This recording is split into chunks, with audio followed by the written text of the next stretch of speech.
Heists are some of the most fun activities in GTA Online, and with a new heist being announced for the end of the year, I wanted to take a look back at the existing heists in the game and rank them from worst to best. And we're not going to rank them on money earned. Obviously, if you want to rank them on money earned, just look at how much money you can make from each heist. That's it. It's super easy. But no, we're going to rank them on which ones I think are the most fun and which ones are just the best heists overall. So if you enjoy the video, a thumbs up is always appreciated, and consider subscribing for more stuff like this. And let's jump in. So starting off at number 11, you know we had to do it. It's Prison Break, and I mean, this really isn't a heist. Like, you're just breaking someone out of prison.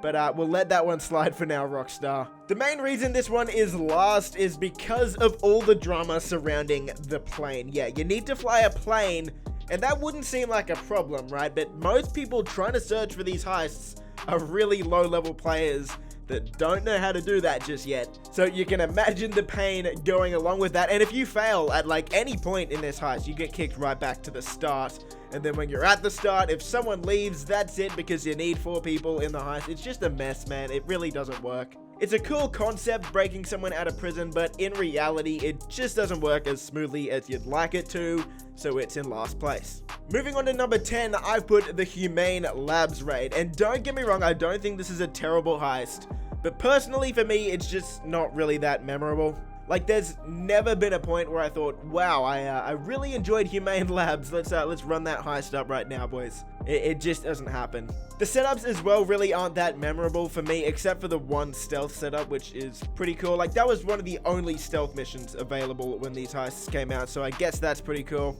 The finale is okay. You skydive into the Humane Labs, which is one of the best parts. But other than that, you're pretty much just clearing out a building, just like you would with any other mission. You have a cool escape where you go through the tunnels underneath the labs and meet up with your friends.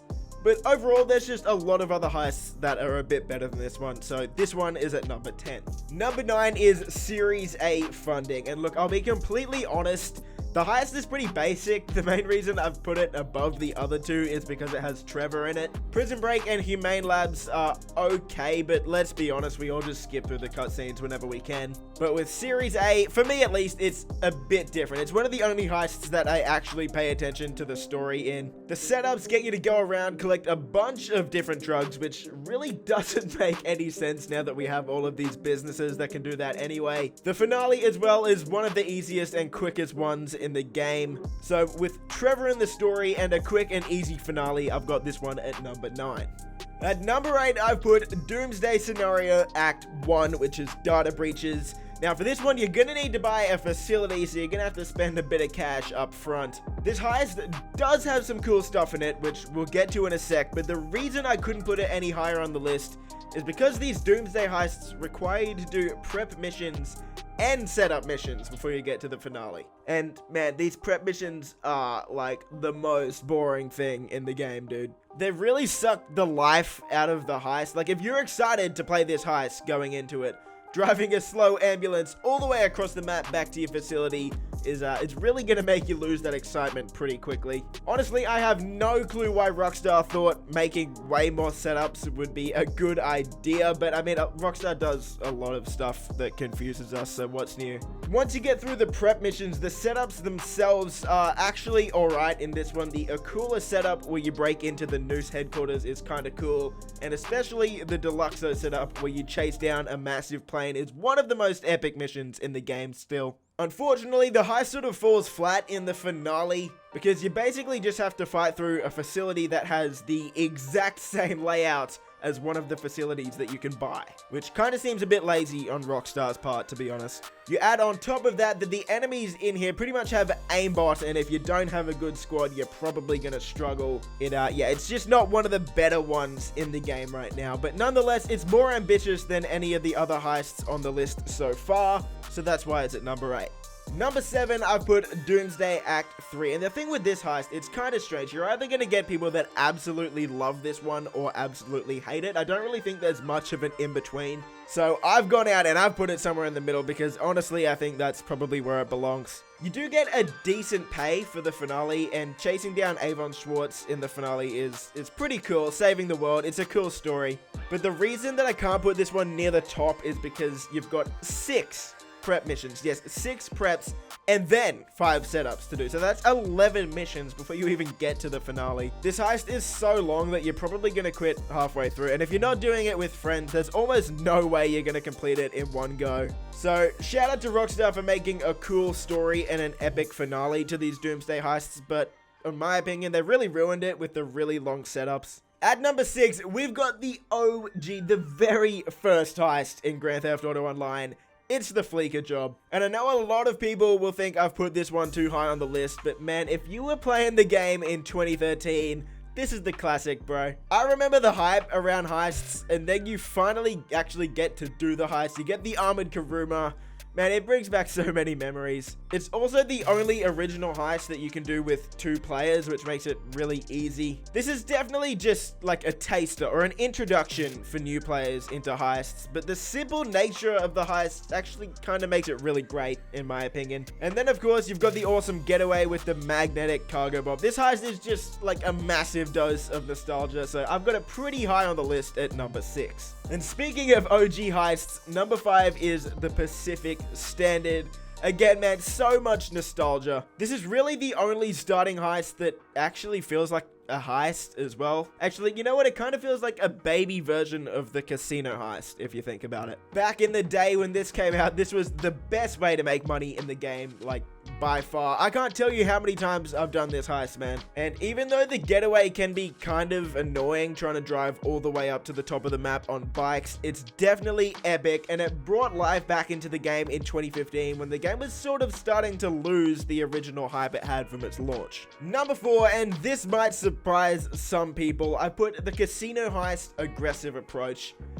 In my opinion, I think way too many people think this is the best approach. And it's just not, sorry. If you look at the average profit compared to the other 2 approaches to this heist, this is the worst one. And there's a few reasons why. The first one is because you can't get into the vault undetected, which means you're gonna get less time in the vault, which means it's gonna be more difficult to get all of the loot with just 2 people. And if you want to bring a third person, which you're probably gonna have to do if you want all the loot, you're gonna have to give them a cut, which means you're gonna get less. The next reason is if you get shot while you're leaving the casino, which is probably gonna happen a few times, you're gonna lose money every time you get shot. And that's not gonna happen on the other 2 approaches to this heist because you can do them in complete stealth and you won't lose any money. And look, don't get me wrong, this heist is like number 4 on this list. It's still a really good heist and it's a good approach, but in terms of fun and money, I think it's just a little bit below the other 2 casino approaches for me.